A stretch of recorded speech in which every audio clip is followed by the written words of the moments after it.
Buenas tardes, presidenta de la Asociación de Alumnos y Amigos de la Universidad de la Experiencia, Carmen Rosa Martínez.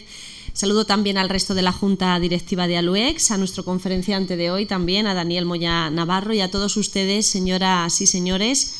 Muy buenas tardes, como siempre, bienvenidos a la octava de las conferencias, nuestra novena cita ya comprendidas dentro de este ciclo de conferencias que se ha denominado Atrévete a sentir. Ya se lo adelantábamos la pasada semana que el conferenciante de hoy iba a ser Daniel Moya Navarro en sustitución de Manuel Esteban Lucas, quien por motivos ajenos a ALUEX y por motivos personales no iba a poder impartir esta conferencia que estaba programada. Sin embargo, hemos mantenido título, hemos mantenido contenido, ya que nuestro conferenciante de hoy es, al igual que Manuel Esteban Lucas, experto profesional en la materia. Discúlpenos si en algún medio han visto que se mantenía el nombre del conferenciante anterior, pero vamos, sí que en la conferencia del pasado lunes ya les informamos.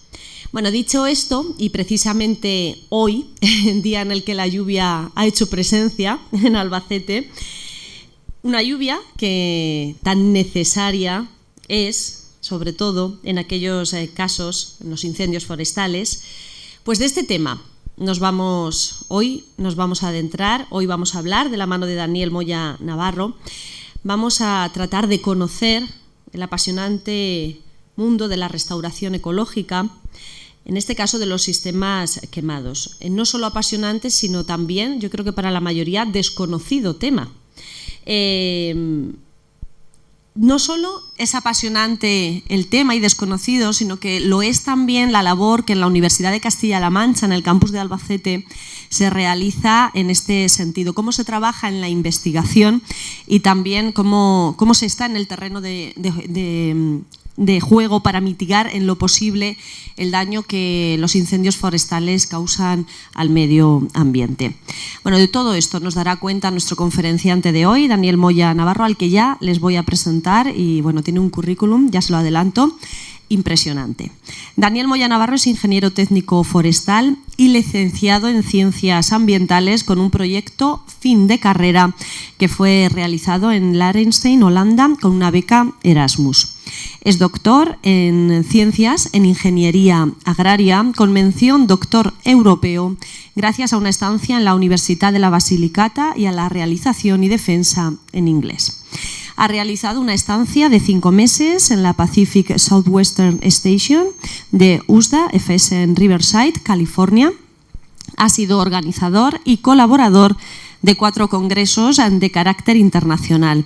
Ha realizado 22 cursos de especialización, 3 de ellos internacionales y otro más becado por una beca Marie Curie.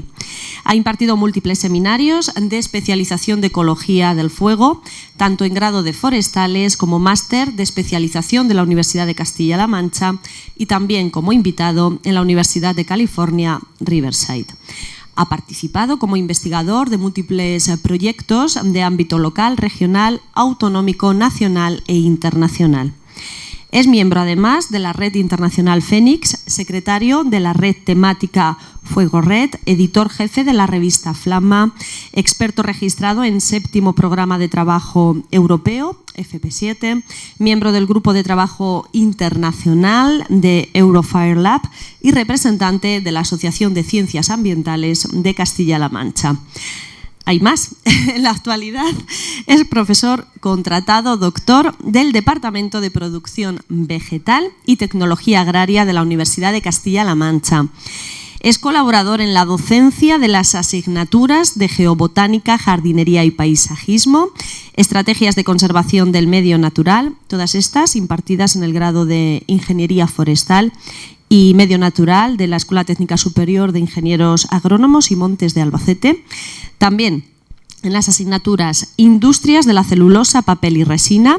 Está impartida en el Máster Ingeniero de Montes de la Escuela Técnica Superior de Ingenieros Agrónomos y Montes de Albacete y también de la asignatura de Botánica, en este caso en grado de Farmacia en la Facultad de Farmacia de Albacete.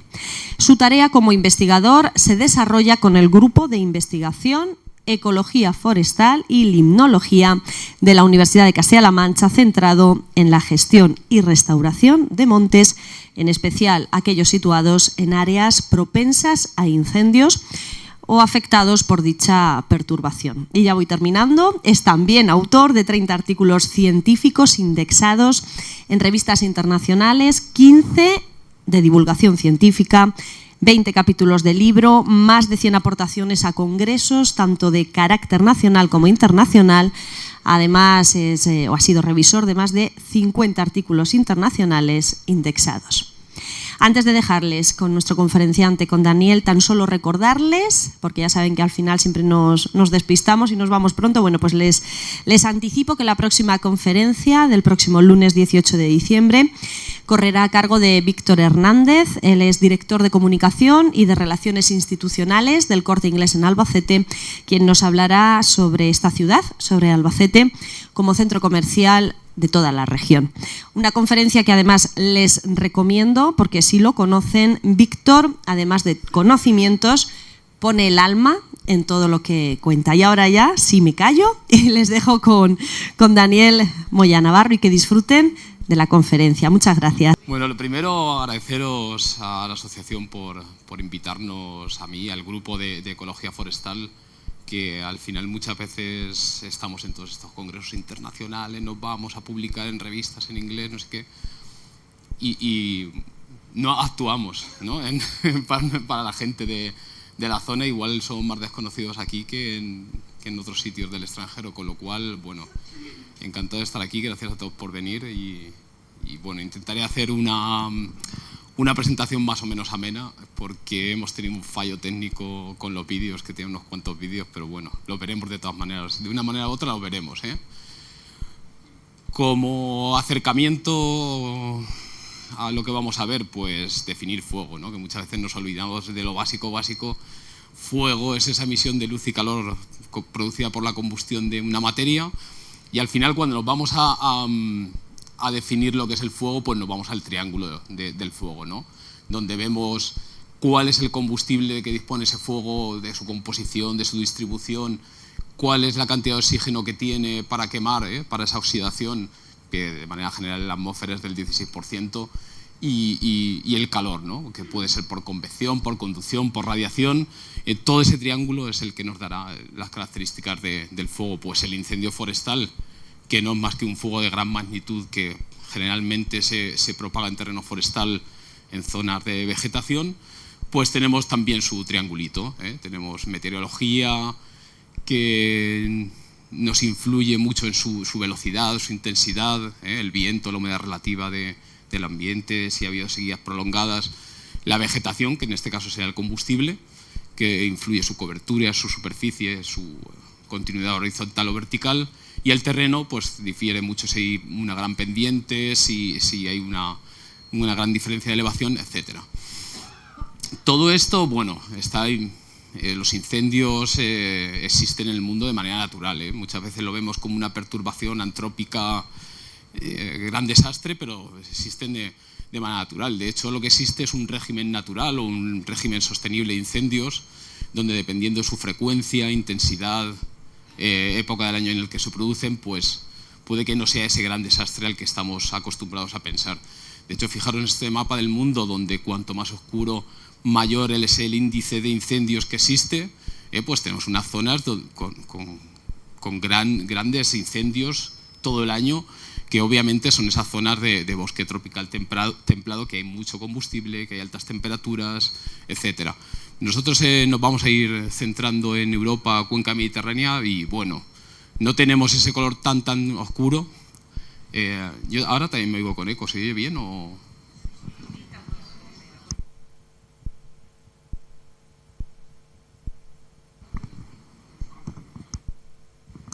Y nos centramos en el área mediterránea, que no tenemos unos niveles tan altos, tan oscuros, pero bueno, tenemos unos valores que invitan a pensar que estamos en una zona propensa a incendios.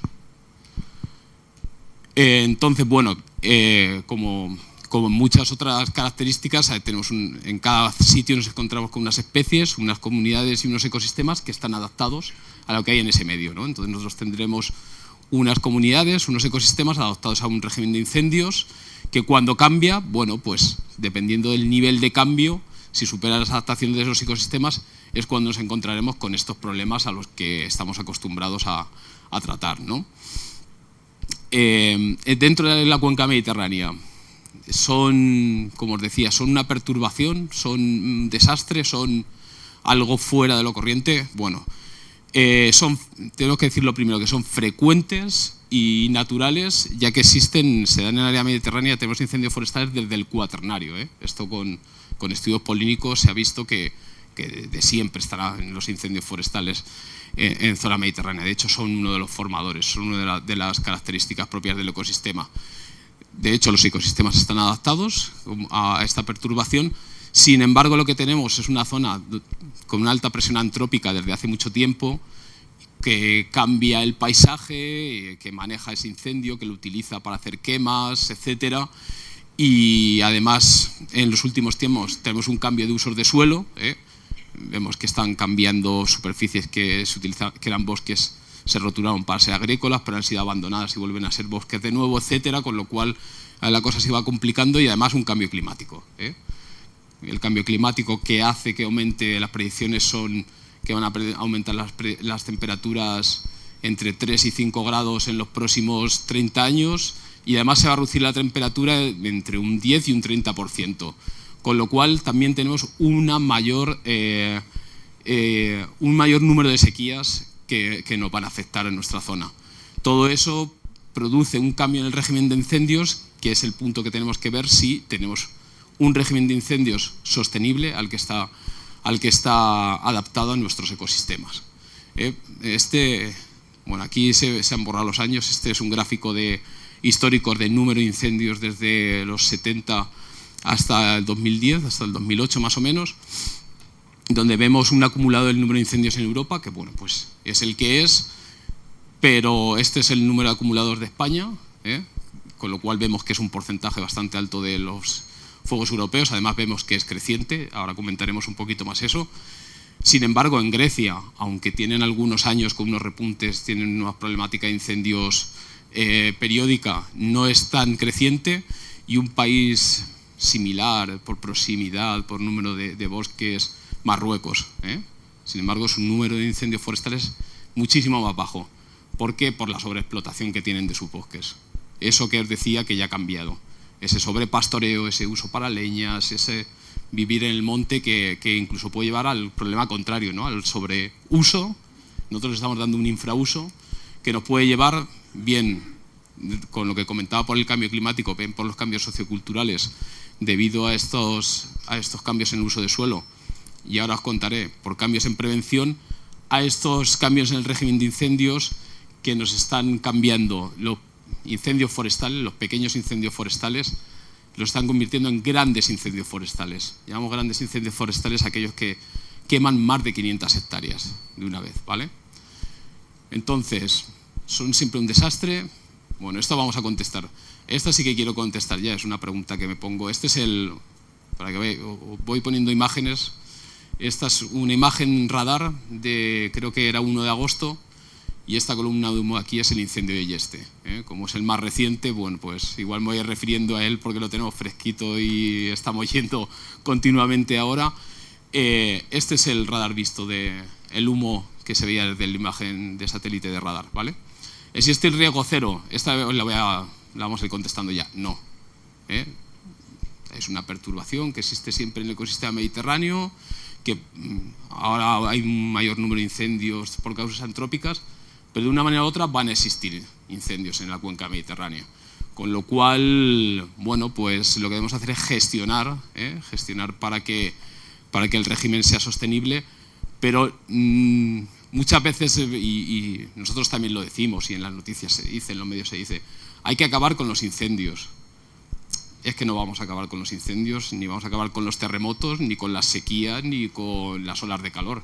Con lo cual lo que vamos a hacer es adaptarnos para que cuando tengamos un evento sea lo menos dañino posible, tengamos el menor impacto. posible. Estadísticas de ministerio nos dicen que conatos que son inicios de incendio pero que no pasan a ser incendios, llamamos incendio al que quema más de 1 hectárea, ¿no? Con lo cual empiezan a haber incendios. Tenemos un histórico anual del 97 al 2016. Me gusta de aquí, de estas gráficas que os presento, las tendencias crecientes, ¿vale? Sin embargo, número de incendios, fijaros cómo decrece. Eso nos da la idea de lo eficaces que son nuestros medios de extinción. Tenemos un número creciente de conatos, un número creciente de llamas en el campo, pero que cada vez se convierte menos en incendios, con lo cual eso sí lo estamos haciendo bien. ¿Qué pasa? Que el porcentaje de grandes incendios forestales, esto que os contaba, más de 500 hectáreas, van aumentando. Si os fijáis un poco en los números, no sé si se ven bien, pero os lo cuento yo. Aquí pone 0,15, 0,20, 0,25 y es que el 0,25, si no es error, ni 0,25% de los incendios son grandes. O sea que hay uno cada 1000 y nos quema el 60, 70, 50% de la superficie total al año, ¿vale? Ese es el dato. Bueno, el número total de la superficie total que se quema, parece que las tendencias, aunque tengamos algunos años que por sequías o por causas climatológicas, etcétera, sean especialmente duros, la tendencia dice que va creciendo también el número de superficie quemada, pero lo que os decía, va aumentando el porcentaje de superficie quemada por grandes incendios forestales debido a que aumenta el número de incendios forestales, de grandes incendios forestales, pero también aumenta su superficie. Con lo cual, lo que está ocurriendo es que somos muy eficaces en apagar, pero cuando se nos va uno, tiene allí combustible para arrasar con todo. Y es donde está la problemática. Porque además estos grandes incendios forestales pues, son muy virulentos, son de alta intensidad, llegan a zonas donde vive población, tienen alta severidad y dejan zonas realmente calcinadas, ¿vale? Ahora iremos a ello. Mapa de frecuencia de incendios en España, como vemos, como ya pensabais, creo, Galicia, sale ahí en súper oscuro, pero bueno, nosotros no vamos mal, y parece que estamos así en zona casi desértica ya, que te vas allí y ya empieza la murciana almeriense que está el esparto y poco más. Fijaros qué cantidad de frecuencia de incendios. De hecho, aquí estos amarillitos que os pongo, estos son incendios, los grandes incendios forestales que hemos tenido en el sureste de la provincia. Bueno, me he atrevido a incluir el de Moratalla del 94 que quemó más de 30.000 hectáreas, el de Yeste del 94, hubo otro cerca de allí en el 94 que quemó 1.300, el de Yeste del 94 más de 14.000 hectáreas, ¿vale? Tenemos después otro cerquita de allí en Casaloma que quema más de 1.000 hectáreas, en Donceles del 2012, que este ya nos pilla cerquita y además fue uno de los grandes, 7.000 hectáreas, Lietor el año pasado casi 1.000, que fue donde hubo el atrapamiento, fue muy famoso por el atrapamiento, y el de Yeste este año 3.200, Y bueno, me planto porque si no me como y hago una publicidad, lo siento, porque el miércoles tenemos otra charla a las 5:30 en la Saramago, donde hablaremos de historia de los incendios en la provincia de Albacete. Y aquí, pues, si alguien se ha quedado con muchas ganas después de hoy de saber qué pasa concretamente en Albacete, pues ahí os esperamos. Concretamente estará Jorge de las Heras, que es el catedrático del grupo de investigación, ¿vale? Entonces, ¿por qué si somos tan eficaces en apagar incendios tenemos ese problema? Porque llamamos la paradoja de la extinción, Ese alto éxito en extinción nos hace que cambie la estructura de vegetación, además en una zona, en un bosque que está poco explotado, como os decía antes, ¿no? Con mucha continuidad horizontal, mucha continuidad vertical, con mucho combustible disponible.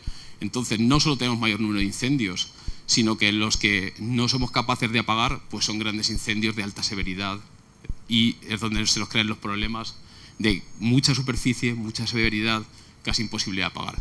De hecho, bueno, hay una corriente que está haciendo la historia de la evolución del incendio forestal y habla de generaciones de incendio, donde, bueno, la idea es que vamos ya por la sexta generación. En los últimos 30 o 40 años en España estamos en la sexta generación, y hemos pasado de unos incendios, de muchos incendios que eran fácilmente controlables, pero no teníamos los medios, a incendios mucho más virulentos que incluso ponen en peligro, entran en la interfaz urbano-forestal, en las urbanizaciones, en los pueblos, que se retroalimentan teniendo varios focos debido a condiciones de paveseo, incluso pues, los que llaman de sexta generación, que cambian la meteorología de la zona, se crean tormentas de fuego, se crean llamas de fuego que suben hacia arriba y que la extienden hacia los laterales kilómetros, con lo cual ahí la extinción no puede hacer nada,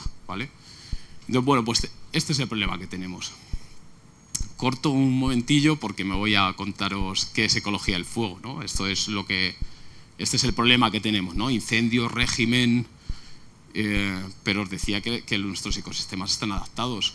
Bueno, esta foto es del incendio y Hay una hormiga que coge su piñón y pues ahí ya, esto es de hace un par de meses, de septiembre, octubre, ahí ya hay vida, ¿no? No podemos imaginarnos que el incendio es aquello, un paraje lunar y que no hay nada más. Ya vamos viendo cosas.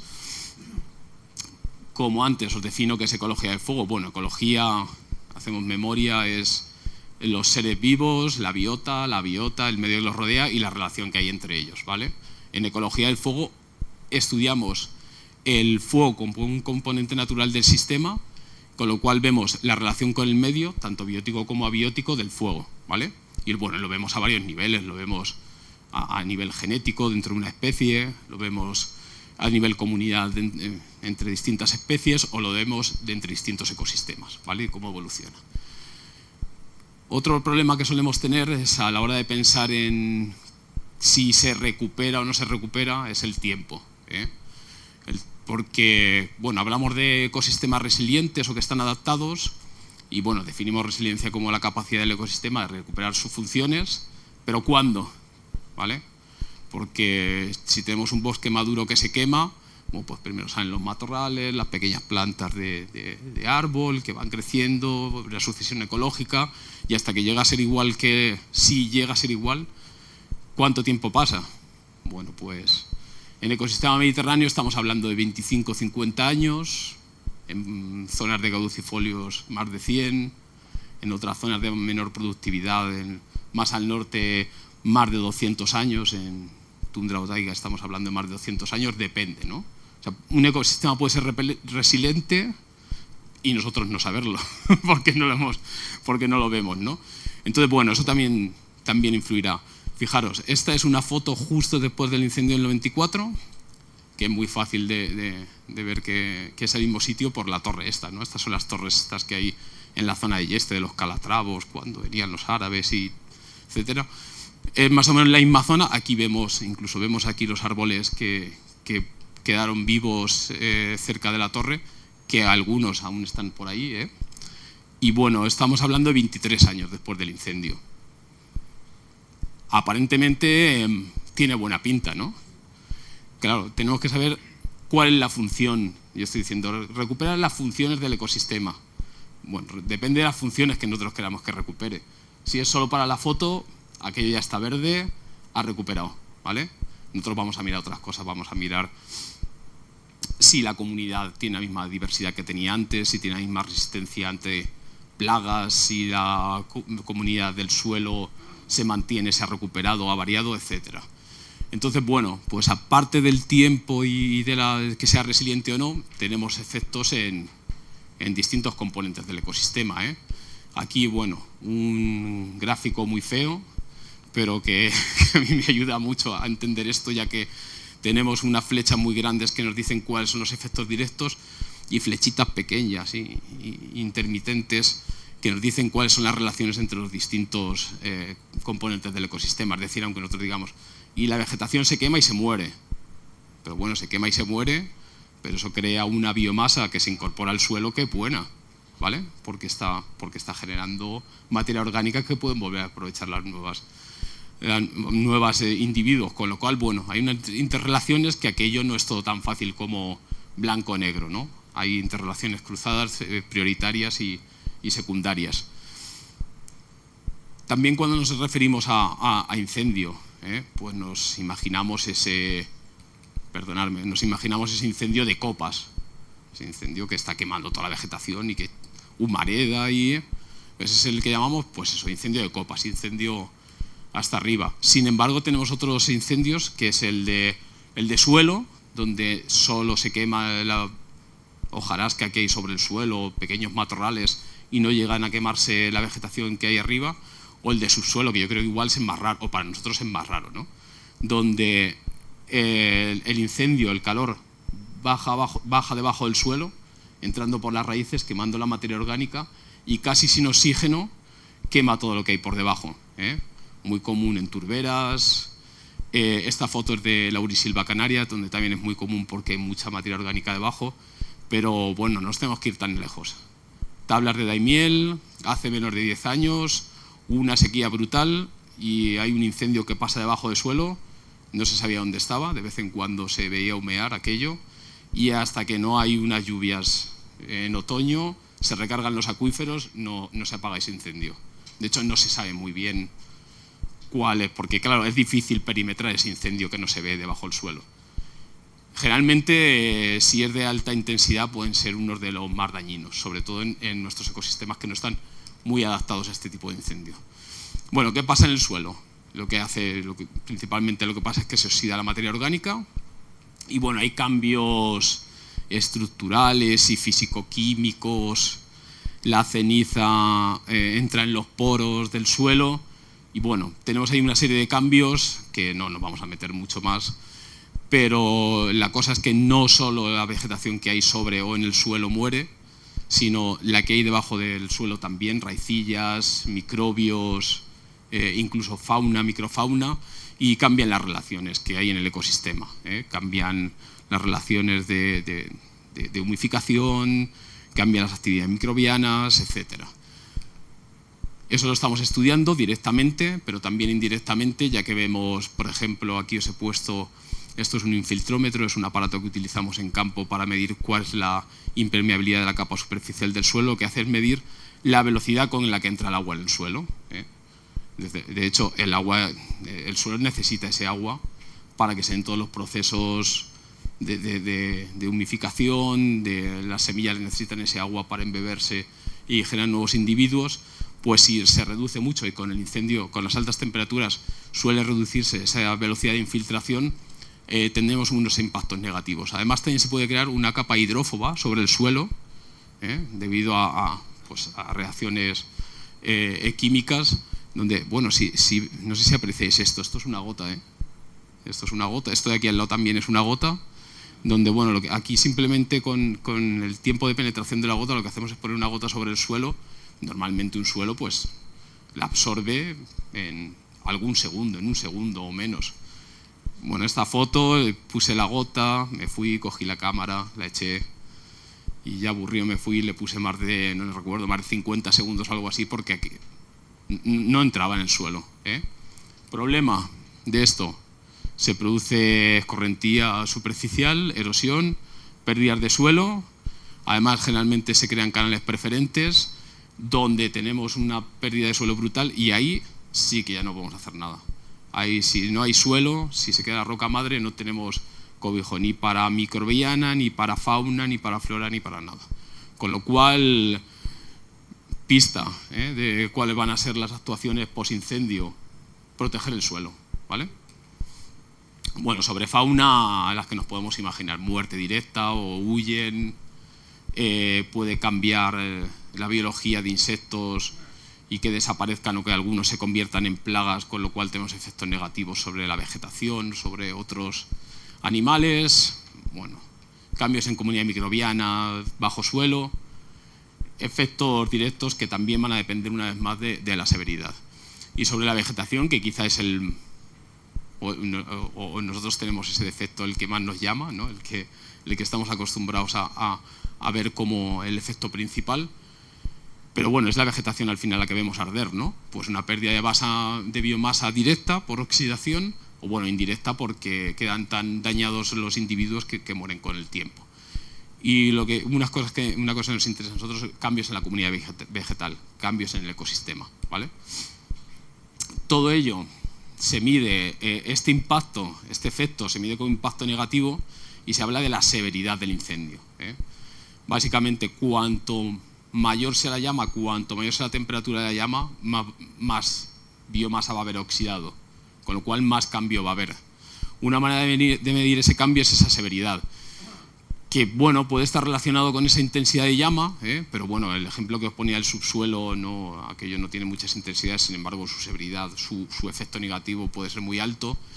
Y lo que solemos caracterizar es la severidad del suelo, y caracterizarla en baja, media, alta o incluso puede ser muy alta, y la severidad sobre la vegetación, pues viendo cuál es la cantidad de biomasa que se ha perdido.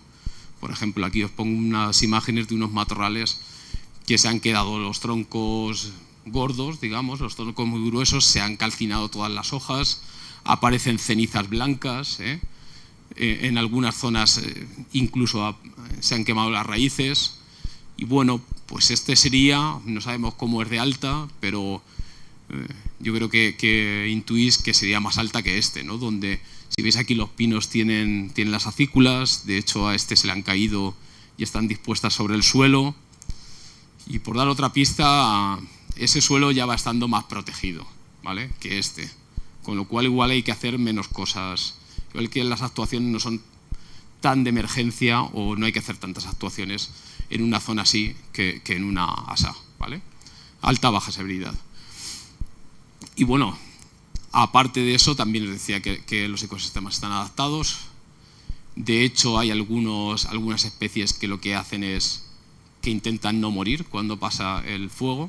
Conocemos el alcornoque, que lo que tiene es una corteza muy gruesa, que hace un efecto tampón. La madera es un aislante térmico, hace efecto tampón y no muere, no afecta al individuo, con lo cual sobrevive. A esto le llamamos piroresistentes.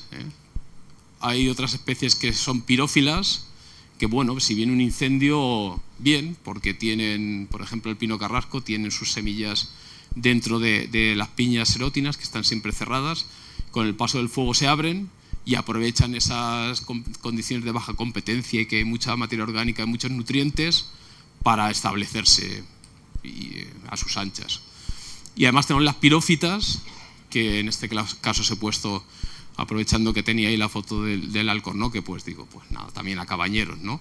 Aquí una zona de jara pringosa, que lo que hacen es tienen sus semillas debajo del suelo, tienen un banco de semillas en suelo, que necesitan el calor, porque se llama lo que llamamos necesitan una escarificación térmica, que ese aumento de calor rompe las cestas, rompe las cubiertas, sin la cual no pueden germinar los nuevos individuos.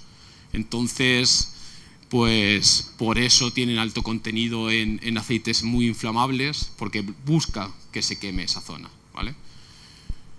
Y además tenemos dos estrategias, que son las rebrotadoras y las germinadoras, donde las germinadoras lo que hacen es, después del incendio, buscan diseminar un montón de semillas, como veíamos el caso del carrasco o de la jara que os contaba, mueren y tienen un montón de nuevos individuos que crecen rápidamente, totalmente nuevos, no tienen casi raíces y tienen que generarlas, y además lo que buscan es una floración muy rápida, generar nuevos individuos.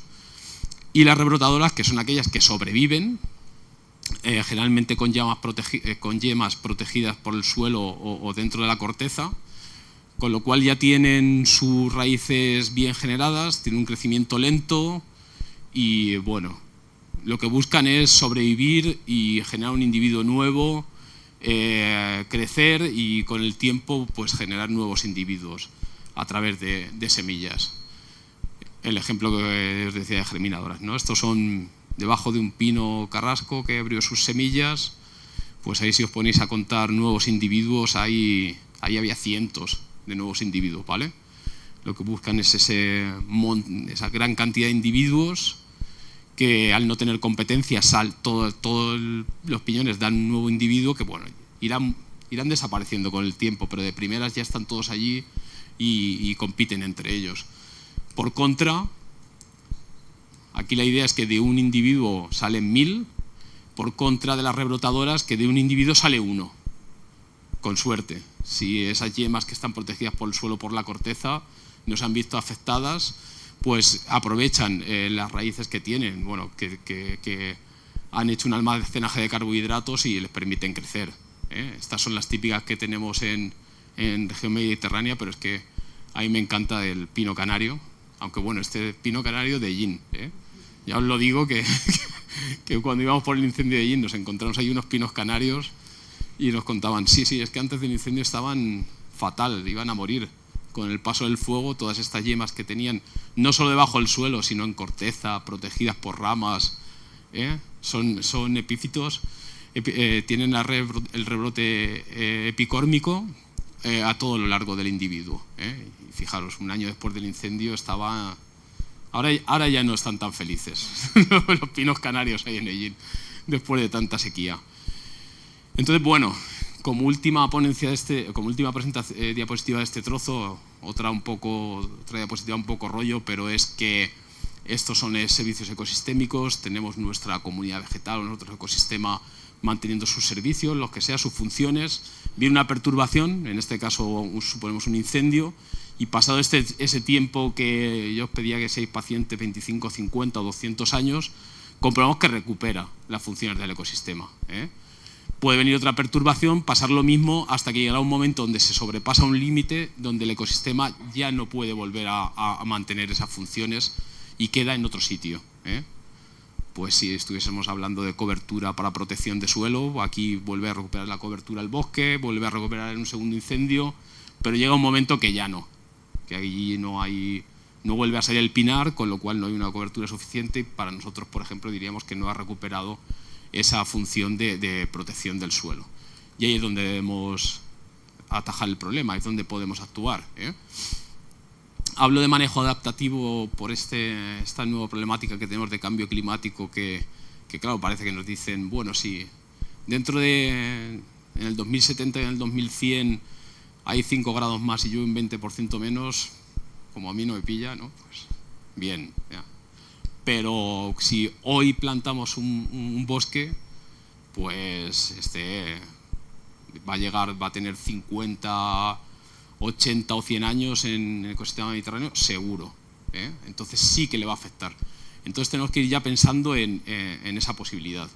Y bueno, tenemos que hacer una gestión forestal que nos permita prevenir, disminuir el riesgo de incendio y aquellos que no podamos evitar, pues que vayan a un régimen sostenible, ¿no? que sobrevivan por sí mismos. En concreto, después de un incendio, pues lo primero que tenemos que hacer es estabilizar suelos, restaurar la zona incendiada y rehabilitar el ecosistema. Eso van a ser como los 3 pasos que vamos a ir dando, ¿vale? Siempre, y siento poner algunas diapositivas en inglés, siempre dependiendo de los objetivos. Lo que vamos a hacer es ver cuál es el régimen de incendios, cuál es la severidad de quemado, vamos a ver el tipo de ecosistema que tenemos y ver qué pasa con ese ecosistema. Según lo que pase, según si el impacto ha sido muy negativo, pues actuaremos, si no ha sido tan negativo no actuaremos, o menos, o después. Pero mirad, aquí os pongo, y perdonad porque creo que no se ven mucho, pero aquí os pongo objetivos. ¿Queremos frenar la degradación y reducir las pérdidas de suelo y cenizas? Pues parece que sí, que ese sería un objetivo después de todo incendio. ¿Queremos favorecer la recuperación de las zonas quemadas? Pues también. Y queremos evitar daños indirectos a población, a caminos, a agua, pues estos sean como los básicos, ¿no? Pero queremos recuperar alguna función socioeconómica de la zona, queremos invertir dinero para recuperar el paisaje si no lo estamos utilizando. Bueno, eso ya depende, Aquí ya no voy a dar recetas mágicas, sino depende. Nos hacemos otra pregunta, ¿queremos generar paisajes sostenibles? ¿Queremos potenciar algún servicio ecosistémico? No sé, esa cobertura de suelo, esa protección de suelo. Hay valores sociales de la zona, es una zona protegida, es una zona especialmente visitada donde ese paisaje tenga que estar. Bueno, pues ahí tenemos que ver si nuestra inversión va a obtener su beneficio, porque no podemos invertir porque sí, que yo creo que es un error invertir porque... Bueno, de todo esto no voy a hablar, pero estaréis pensando, y claro, y te dejas... Incendio de California, de estos días, lo estamos viendo, van ya, no sé, esta mañana 80.000 hectáreas. Fijaros que todo lo que he dicho de todos los incendios en el sureste de Albacete en los últimos 20 y no sé cuántos años son menos hectáreas quemadas que solo el incendio que lleva unos días en California, ¿eh? Además quemando casas en urbanizaciones, ha entrado ya en la ciudad, en Los Ángeles, en Beverly Hills, o sea que no se libran ni los ricos, ¿no? Por decirlo así. Problema social, problema de público, de seguridad, de salud. Pedrogao en Portugal, en final de agosto. ¿Cuánto eran? 64 víctimas. Eso, bueno, eso es insostenible. No voy a hablar, eso es insostenible a todos los niveles, ¿eh? Yo estoy hablando más sostenibilidad forestal o ecosistémica. Esto, por supuesto, insostenible a todos los niveles. Nuestro incendio de este verano, que bueno, pues nuestros 3.000 hectáreas, una semanita ardiendo allí, se lió la que se lió, pero tuvieron que desalojar de sus casas a no sé cuántas aldeas, a los niños del campamento, cortar carreteras. Los campings y las casas rurales de la zona perdieron un montón de miles de euros porque el que venía de no sé dónde decía, no, yo no voy, que eso se está quemando, ¿no? Si el incendio está a más de 100 kilómetros. En las noticias dice, no va a ser que llegue. Un montón de pérdidas socioeconómicas que hay que verlo, ¿eh? Bueno, existe, no es que me lo esté saltando ni olvidando ni nada, pero yo me voy a esto, ¿eh? Nosotros somos de forestales, ahí nuestros animalitos, nuestras plantitas, y aún así tenemos en cuenta que los servicios ecosistémicos son agua para la población, alimentos, bueno, ya no sé si tanto, pero madera, leña, plantas medicinales, aromáticas, etcétera. Regulación de los ciclos naturales, con lo cual quitamos contaminación de la atmósfera, de las aguas, con lo cual también influimos en esa salud humana, no de manera tan directa, pero estamos influyendo a largo plazo en esa salud humana y además en servicios culturales, estos servicios socioeconómicos de paisaje, de zona, de riqueza, etcétera. ¿Qué vamos a hacer entonces cuando se quema una zona? Vamos a hacer una evaluación de daños, un estudio de las zonas de mayor riesgo, porque como os digo, para mí sería perder dinero invertir en toda la zona por igual. Hay una zona que va a tener más daños que otra, una zona que va a tener mayores impactos que otra y que va a necesitar unas medidas antes que otras, y ahora os voy contando. Bueno, y luego ya estudiaremos la respuesta del ecosistema y veremos si tenemos que hacer asistencia al regenerado o alguna técnica de restauración. Pero bueno, de momento, un incendio, valorar los daños y proteger suelos. Y bueno, y prohibir usos, si hay algún uso de ganado, prohibirlo, cerrar caminos para que no entre población a la zona incendiada y compacte, etcétera. Luego en el corto plazo habremos de sacar la madera muerta, de reforestar, de hacer el seguimiento de la vegetación, etcétera, y luego ya a más largo plazo ese manejo forestal que os digo que se junta ya con la prevención de nuevos incendios. La primera parte, que solo un cuadradito puesto así desagregado en un montón de trabajos, bueno, al final lo que vamos a buscar es ver la severidad del incendio, tanto en campo como con imágenes de teledetección, ver si esa severidad dónde va a influir, porque bueno, tenemos una severidad, tenemos que las zonas de mayor pendiente donde haya desaparecido toda la vegetación van a ser las que mayor impacto tienen, pero si eso pone en riesgo vidas humanas, recursos hídricos, recursos ecológicos, productivos, pues esas sean zonas prioritarias. Con lo cual no solo vamos a ver zonas de alta severidad, esto es cerca de Peñas Coloradas, entre Los Collaos y Torre Pedro, incendio de este verano Bueno, pues aquí veis esta idea que yo creo que es lo que tenemos de incendio, una zona totalmente devastada, que solo quedan palitos y está todo gris, blanco, totalmente quemado, y además el suelo tiene agujeros porque se ha comido la materia orgánica en el suelo. Esto sería una alta severidad. Básicamente esto es lo que hacemos, con un mapa de 3.000 hectáreas, pero esto es lo que hacemos. Una zona de alta severidad donde, obviamente, si está llano, no va a perder suelo, pero en estas zonas de alta pendiente, aquí hay riesgo de que se pierda el suelo, ¿vale?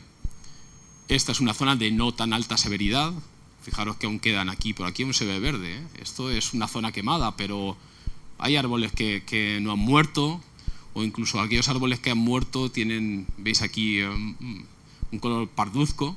Son las acículas que están aún en el árbol, que van a caer y van a hacer esa protección del suelo. Como son zonas que no se han quemado mucho, pues casi ninguna yema de esas que estaban protegidas ha sufrido y hay rebrotadoras, ¿eh? Cada uno de los individuos que estaba allí con su estrategia rebrotadora pues está volviendo a salir. Perdón. Obviamente no podemos invertir o hacer los mismos trabajos aquí que aquí, ¿eh? Aquí poco o nada, ya veremos, pero aquí mucho más, ¿eh? Aquí mucho más. Entonces, bueno, lo que hacemos es, con imagen satélite, esta es una imagen de un satélite que tiene baja resolución, por la baja resolución es que se ven esos cuadrados grandes, ¿no?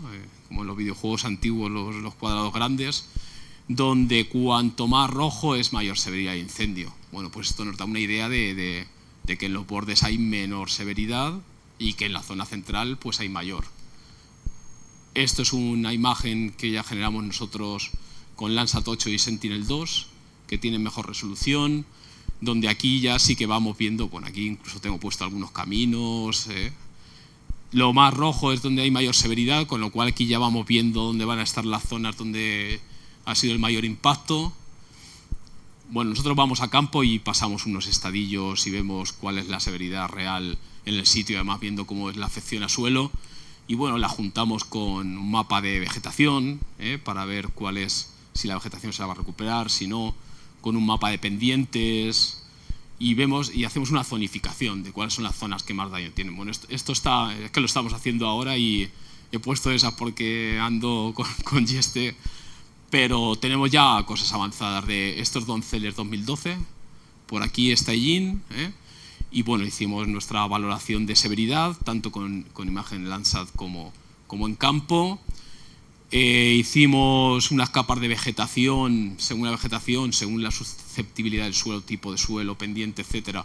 Vemos cuál era la vulnerabilidad que tenía esa zona a un incendio y mezclándola con la severidad, las zonas más rojas son las que tienen alto impacto, son las que tienen mucho daño. Ahí sería donde tendríamos que actuar. No vamos a invertir dinero en una zona que no ha tenido casi daño y se va a recuperar. Estamos casi seguros que se va a recuperar de manera natural. Vamos a invertir en la zona que ha tenido mucho daño y que, como no ayudemos a la regeneración, puede perderse aquello. Bueno, hicimos otros estudios de microcuencas, donde incluso lo que proponíamos era un semillado con hidrosiembras, ahora os voy a mostrar, y hacíamos una zonificación donde incluso proponíamos a medio plazo aquellas zonas que preveíamos que se deberían reforestar, que debían incluir acompañantes porque se había mucho pino, pero se habían perdido el resto de vegetación acompañante, y etcétera. Bueno, pues estos son mapas de herramientas que tenemos para saber dónde no actuar. Fijaros en este, no sé por qué, este que se nos ha quedado aquí, 7.000 hectáreas de incendio, y dicen, y ahora hay que reforestar. Bueno, esta era solo una predicción, pero nuestra predicción a reforestación era lo naranja. No sé si veis muy bien lo naranja o no. No, bien, porque es que casi no hay que reforestar. Lo verdecito, que está en un color así un poco más llamativo, era donde proponíamos reforestar, pero además metiendo vegetación acompañante porque se había perdido casi toda la vegetación. Pero, vaya, 7.000 hectáreas, como veis, no, De hecho, simplemente donde proponemos hacer algo sería, no sé, quizá no llega a la mitad de la superficie total, ¿vale? Eso es un poco la idea, zonificar, ver cuáles son las zonas que entrar antes de las primeras lluvias o antes del primer verano, ver cuáles son las zonas que hay que ir siguiendo y ver qué actuaciones hay que hacer durante los años consecutivos, y luego, bueno, pues ya a largo plazo, ¿no? Lo que hablamos, estabilización, rehabilitación y restauración. Nos metemos a rehabilitación, ya os he adelantado algunas cosas, pero fijaros, una zona de alta severidad, porque no quedan acículas en los árboles, solo quedan palitos, el suelo no hay nada, con mucha pendiente, y apuntando, no solo eso, esto lo clasificaríamos en nuestra zonificación como alto impacto, ¿no? Muy dañado, pero apuntando a una zona de agua para consumo humano. No solo alto impacto, sino actuación prioritaria, porque aquí ya la cosa no es que perdamos el suelo, sino que el suelo lo metemos al embalse y tenemos un problema de salud pública, ¿vale? Algunas cosas que proponemos es hacer mulching, ¿no? Un recubrimiento de suelo para evitar, para que una gota no provoque esa erosión. Este es un experimento que tenemos en Lietor, que estamos haciendo un seguimiento de los efectos de este mulching en nuestra zona. Un vídeo que no se ve. Este ha sido el problema técnico. Que, bueno, igual lo habéis visto en las noticias, ahora os lo pongo. Que con un helicóptero tiraban balas de paja y ahí hacían este tratamiento extensivo, ¿vale? Ahora si queréis lo vemos. Semillado o hidrosiembra.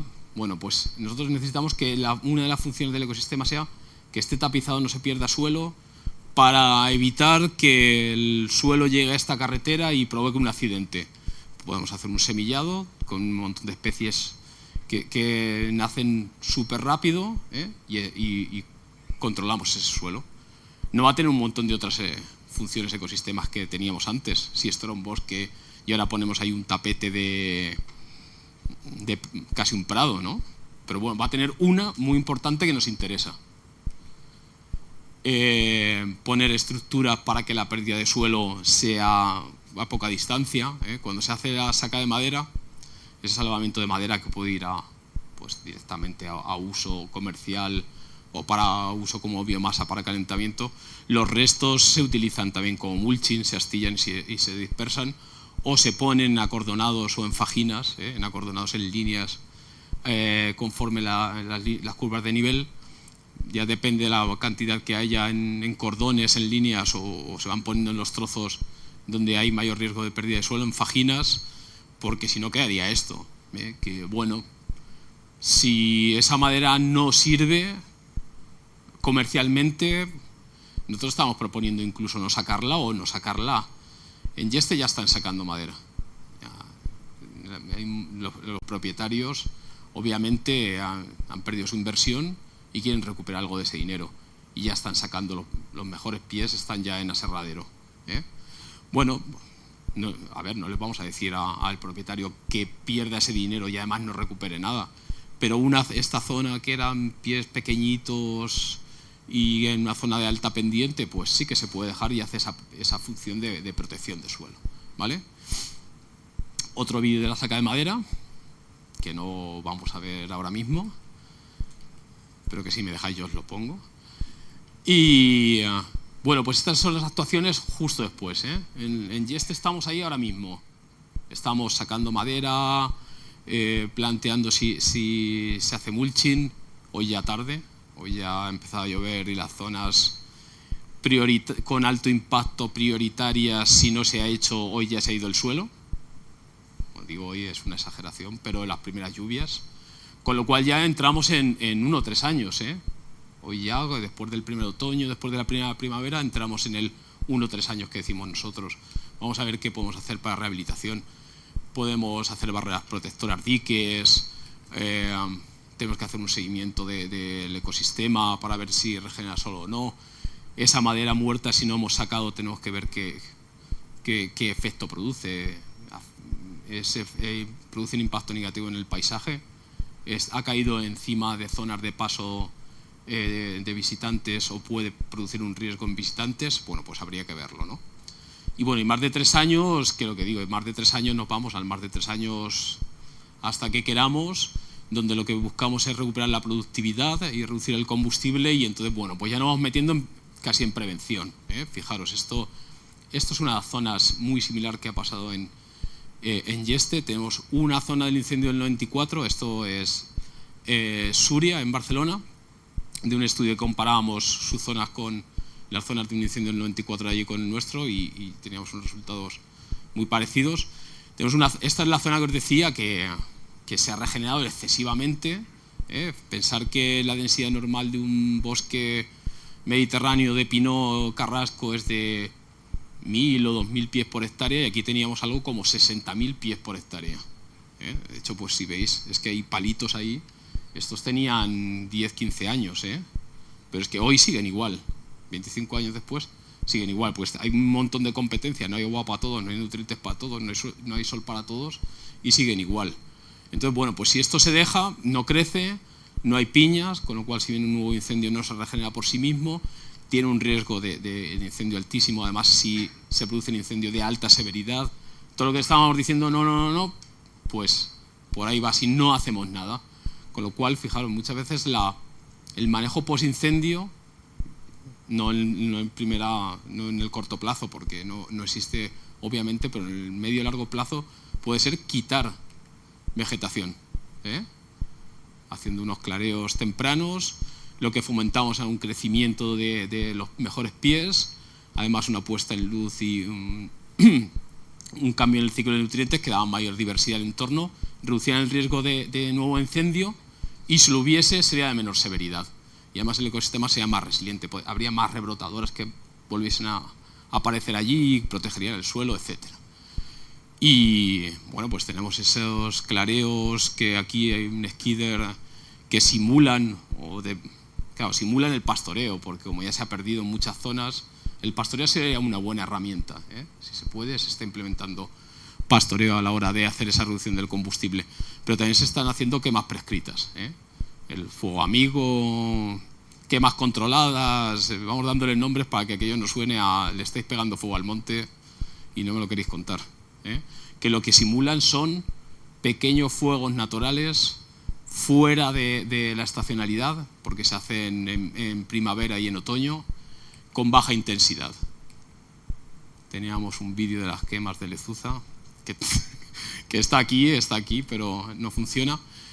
Y todo enmarcado, y bueno, casi todas las cosas que os he contado enmarcadas en proyectos de investigación, donde lo que buscamos es esa reducción de la severidad, implementar prevención, restauración y extinción en esa reducción del impacto y reducción de severidad, bueno, pues a todos los niveles, a nivel paisaje, digamos, haciendo estudios de severidad en distintos incendios, esta es la zona de Yin que os mostraba antes, más locales, haciendo un seguimiento de las quemas prescritas y viendo cuáles son sus efectos, cuáles son los efectos si se hacen en una época del año u otra, y bueno, vamos sacando nuestras conclusiones que vamos publicando en artículos científicos, en revistas, los llevamos a congresos.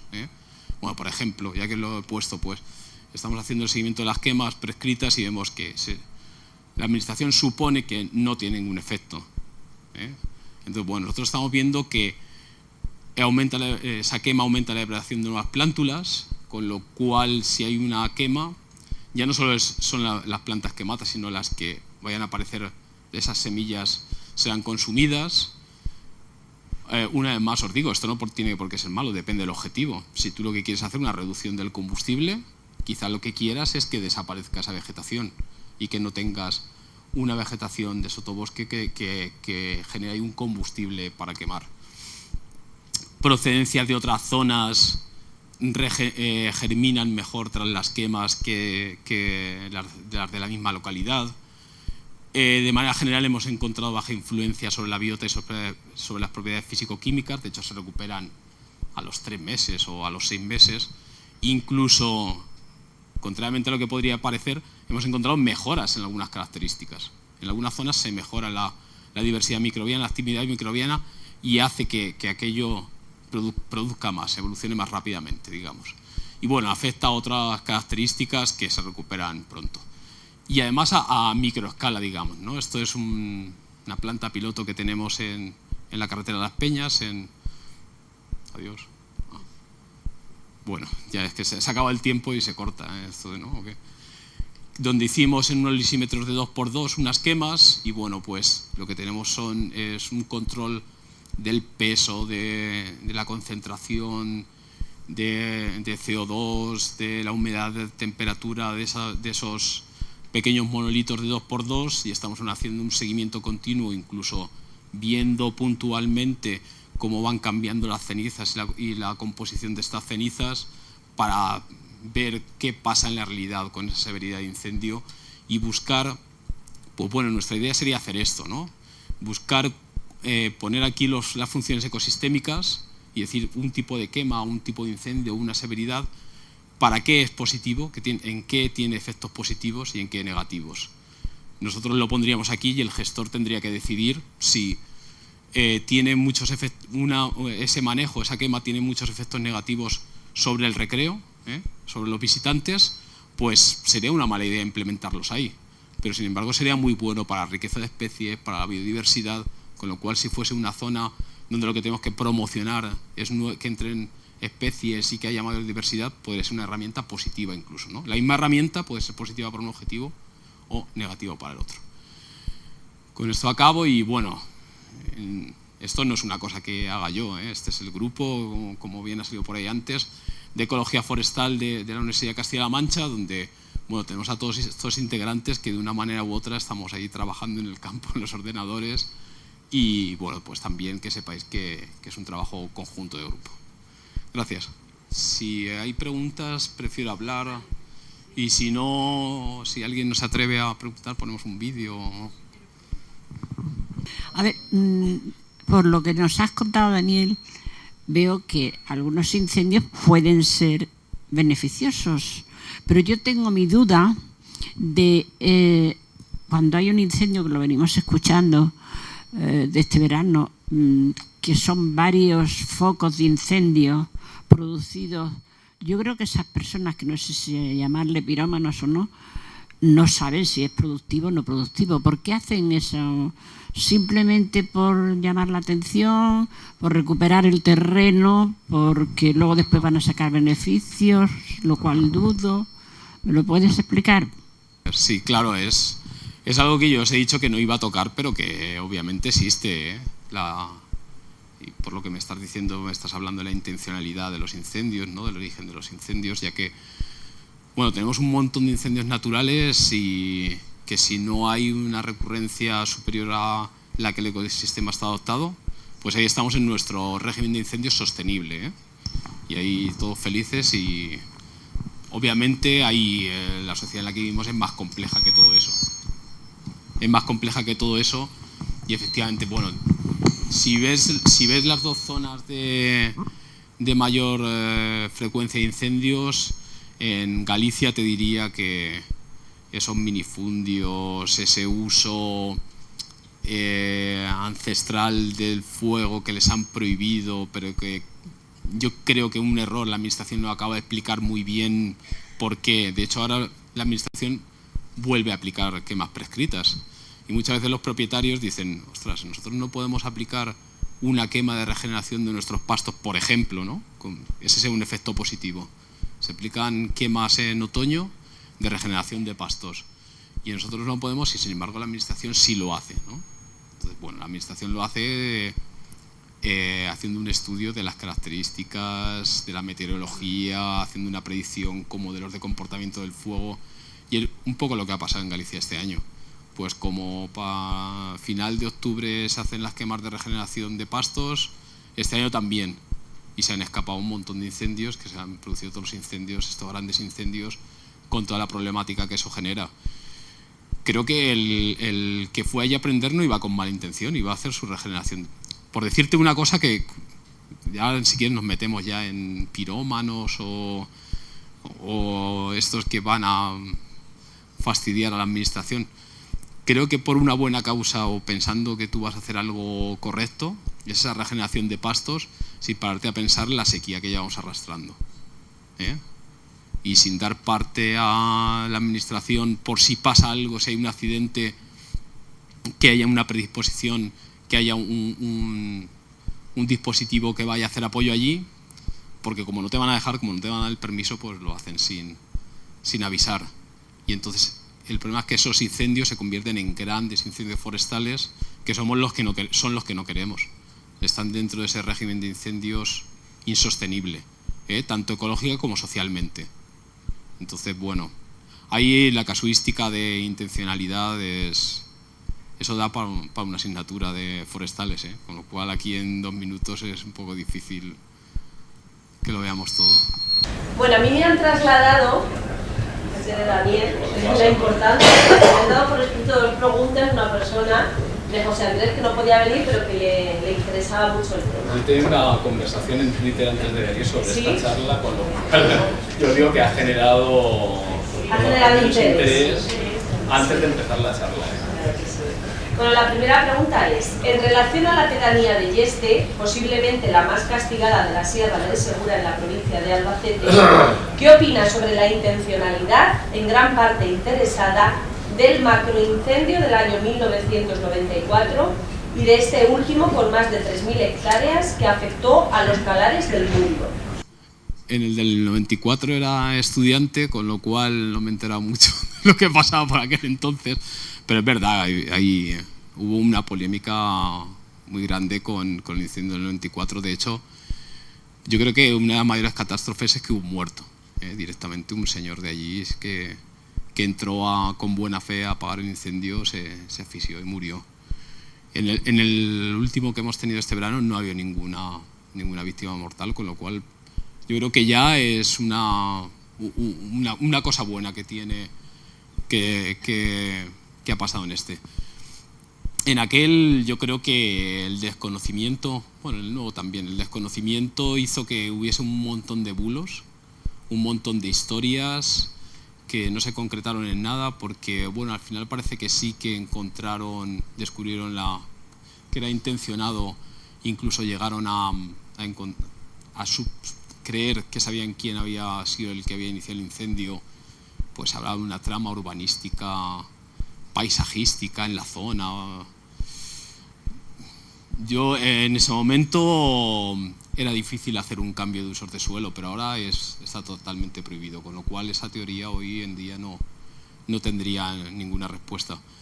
En el de este verano, bueno, la proximidad al campamento de scouts les hacía pensar a la gente de la zona que habían sido los niños los que habían iniciado el incendio.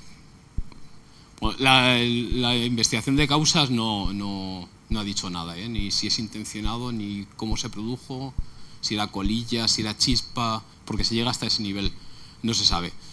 Bueno, eso no lo sé, pero evidentemente pues la intención no puede ser cambio de uso de suelo porque está totalmente prohibido, y si es intencionado, en este caso me parecería casi locura, ¿no? Porque hacerlo a menos de 50 metros de unas casas rurales donde estaban 60 niños, no sé, aunque fuese, ¿qué quieres que te diga? Por dar un susto, no lo sé.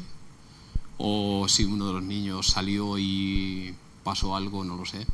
Ese es un problema difícil, ¿no? Además es el que más se está dando. Cuando veíamos lo de las nuevas generaciones de incendios, lo de la sexta generación de incendios y todo esto, ahora los incendios se provocan en gran parte en la interfaz urbano-forestal, que es aquella zona habitada pero que está en contacto con los bosques, con lo cual es una zona muy alta de riesgo, pero además es una zona donde donde tenemos el riesgo de vidas humanas, con lo cual hay que protegerla muy bien. Y ahora mismo la problemática, la casuística va por la interfaz urbano-forestal, ¿vale? Donde hay que prevenir con especial incidencia, pero donde en caso de que se produzca un incendio hay que actuar en esa zona prioritariamente. Los medios de extinción tienen que ir ahí prioritariamente, porque lo que buscan es salvar vidas. De hecho, no sé si os habéis fijado cuando se ha puesto el incendio y tiene un círculo en medio. Ese círculo en medio es Los Collados. Es una de las pedanías de la zona donde, bueno, pues a la gente, en vez de sacarla de la aldea, lo que hicieron fue recluirla dentro de las casas, hicieron un perímetro de protección. El incendio no quema el pueblo. Y mientras otras zonas se estaban quemando y allí no había medios protegiendo el calar, se me había olvidado el calar, estaban protegiendo estaban protegiendo a la población civil. Bueno, el calar sube porque es una zona de alta pendiente, los vientos van hacia esa zona, el combustible está ahí es donde están los pinares y va hacia arriba. De hecho, yo que en este sí que he estado, os decía el del 94, porque bueno, no había redes sociales, ni móvil, ni nada, y yo era estudiante y no me enteraba de nada. En este sí que he estado bastante implicado, porque conocía gente de los medios de extinción y y sí que lo he seguido mucho a través de redes sociales, participando incluso en hacer algunos cálculos y algunas cosas, y sí que hubo trabajo nocturno de especial incidencia de priorización de una zona, porque temían que si pasaba por el Calar hacia la zona de Riopar, en vez de 3.000, 4.000 hectáreas, podemos estar hablando de un incendio de 15 o 20.000 hectáreas. Porque llega un momento que es que el incendio sobrepasa la capacidad. La llama tiene tanta temperatura que por más que le eches productos, agua con productos químicos, no la refresca lo suficiente como para apagarla, con lo cual en este caso lo que se hace es buscar una zona donde puedas hacer un ataque, como una carretera, un río, una zona donde hemos hecho previamente un tratamiento, y hacer un apoyo, abrir, quitar combustible, y que se para porque deja de quemar, no se para porque vaya el avión y el Canadian y le eche una ráfaga de agua. Por eso no se apaga. Con eso se debilita en algunas zonas para evitar que haya esos fenómenos de micrometeorología que crean tormentas de fuego y salte la zona de protección que hemos hecho, pero yo sí que creo que en los dos casos actuaron bien. Donde no actuaron bien, no sé si será la siguiente pregunta o no, ya te cuento, donde creo que no se actuó bien fue en la información, tanto en el del 94, que se generaron bulos sobre todo esto y nadie puso datos reales sobre la mesa, y en porque la gente hablaba en las redes sociales, pues no se está haciendo nada, no hay medios, no hay no sé qué, y creo que nadie tampoco puso los medios para informar, la administración regional, provincial, quien fuese competente, para informar. Sí que se está haciendo, sí que se está mandando, este es el plan de hoy, y lo hacían, bueno, pues yo soy muy de Twitter, Meteo Ellín, los servicios meteorológicos de Ellín, la brief de la Junta de Andalucía, los servicios de bomberos de Cataluña, con lo cual nos estaban informando desde Cataluña lo que pasaba aquí. Entonces, bueno, ahí sí que quizá lo de la información sí que además es importante en un mundo tan globalizado como es hoy en día. Bueno, la segunda pregunta, os he hablado algo de este tema, hace referencia al cambio climático y dice José Andrés: el cambio climático nos presenta múltiples problemas, el aumento progresivo de las temperaturas y el descenso notable de precipitaciones junto con otros parámetros climáticos. ¿En qué manera podrá afectar a la regeneración de dicha zona a medio plazo? Una de nuestras líneas de investigación iba por ahí, ¿no? Que de hecho ya os daba esa conclusión preliminar, que estamos probando en las zonas de quemas, porque bueno, los incendios no nos vamos a ir allí a plantar semillas. En las zonas de quemas, que además lo que sí que estamos intentando es que haya quemas experimentales con alta severidad, lo que hacemos es plantar semillas antes del paso del incendio y justo después, imitando un poco la naturaleza, esas semillas que ya estaban allí antes de que se incendiase, o como os decía, estas semillas que caen cuando las piñas serotinas se abren justo después del incendio, ¿no?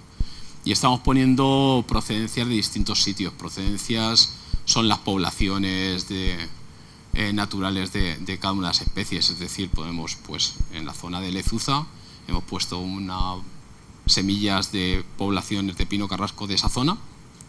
Hemos puesto también otras que vienen de Segovia o que vienen muy del norte, que son zonas mucho más húmedas y tienen otro clima, digamos, otras características distintas de precipitación y de rango de temperaturas. Y hemos puesto también semillas del sur de Murcia, de viveros, son semillas comerciales de distintos sitios. Y efectivamente germinan más y, más importante, resisten más la sequía del primer verano, la de las zonas más séricas. Con lo cual esta es una de las ideas por las que la gestión adaptativa debe poner un punto más y no restaurar lo que ya había, porque se nos va a ir, sino restaurar lo que puede funcionar en el futuro.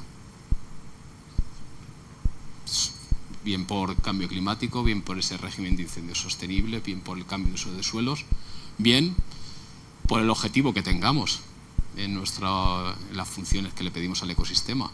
Si solo queremos, como os decía antes, solo queremos la foto, pues ponemos especies vegetales que sobrevivan y ya está.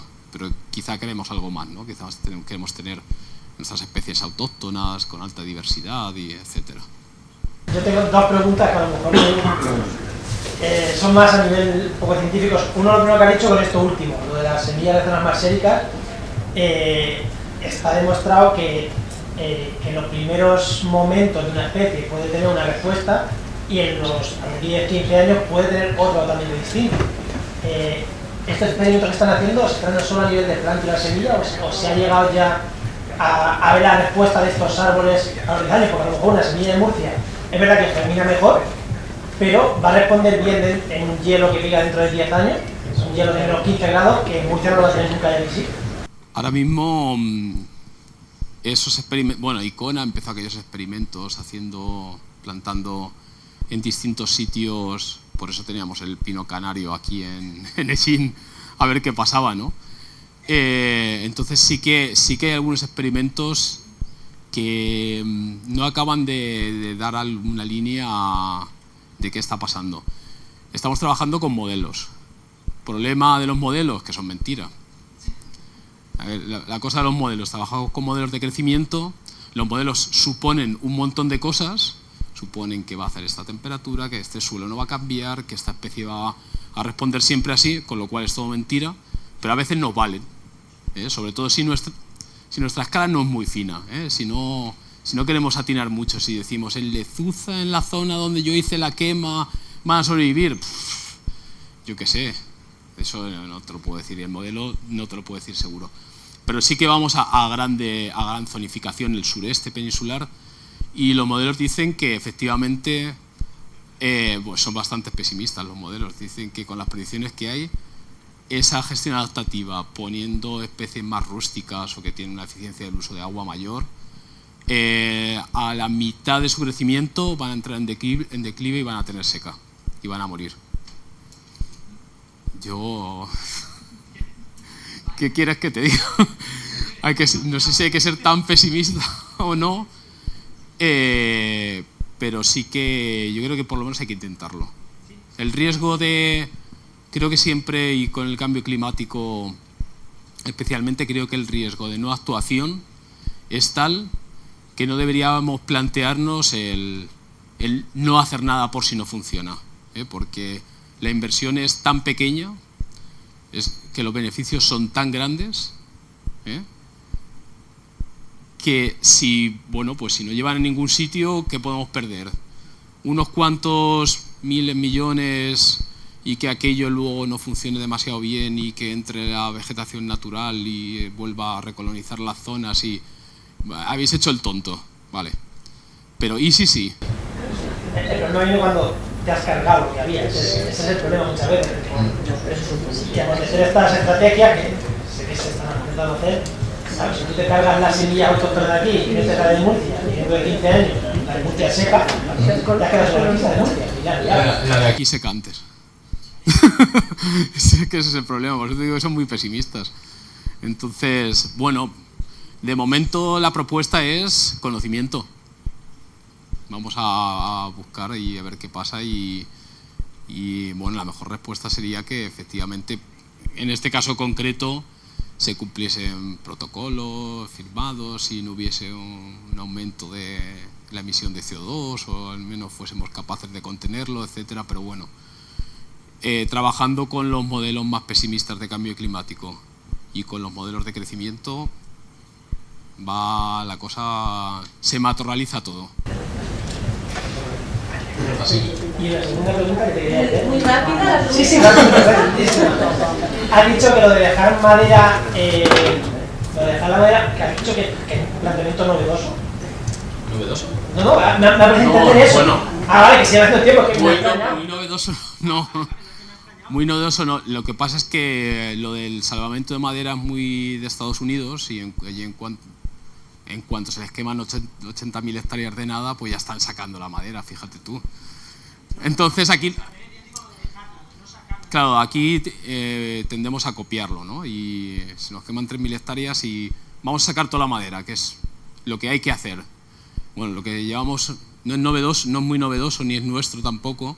Es una propuesta de no sacar la madera porque genera un microclima y además, pues al pudrirse entran nutrientes al suelo.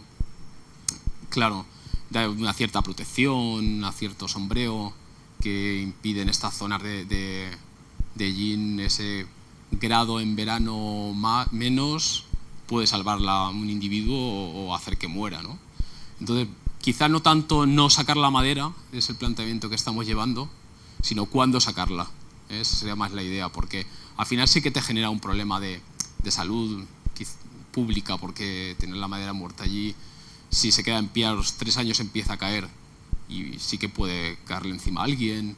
Es un combustible que aumenta la severidad si hubiese un nuevo incendio. Bueno, tiene unas características que igual no es realmente muy aconsejable dejar así todo. Igual que no es muy aconsejable sacar todo, pues tampoco es muy aconsejable dejar todo. Pero lo que sí que estamos proponiendo a administraciones, bueno, no vamos a sacarlo en septiembre. Si se te ha quemado en agosto, no lo saques en septiembre. Vamos a esperar a la primavera, vamos a esperar al año siguiente. Vamos a ver qué pasa 6 meses después, 18 meses después, en esas estamos. Bueno, pues un detalle de la asociación para Daniel Moya, para agradecerle su participación en este ciclo de conferencias.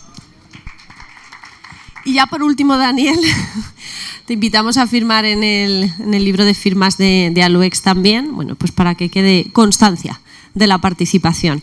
Y a todos ustedes, muchísimas gracias una semana más por habernos acompañado y recuerden que el próximo lunes 18 de diciembre, 6:30 de la tarde, aquí, la última antes de Navidad, Carmen, que luego quedan muchas más. Víctor Hernández, jefe de Relaciones Externas y Comunicación del Corte Inglés, pues nos hablará de Albacete como centro y lugar comercial de referencia. Hasta la semana que viene, que descansen.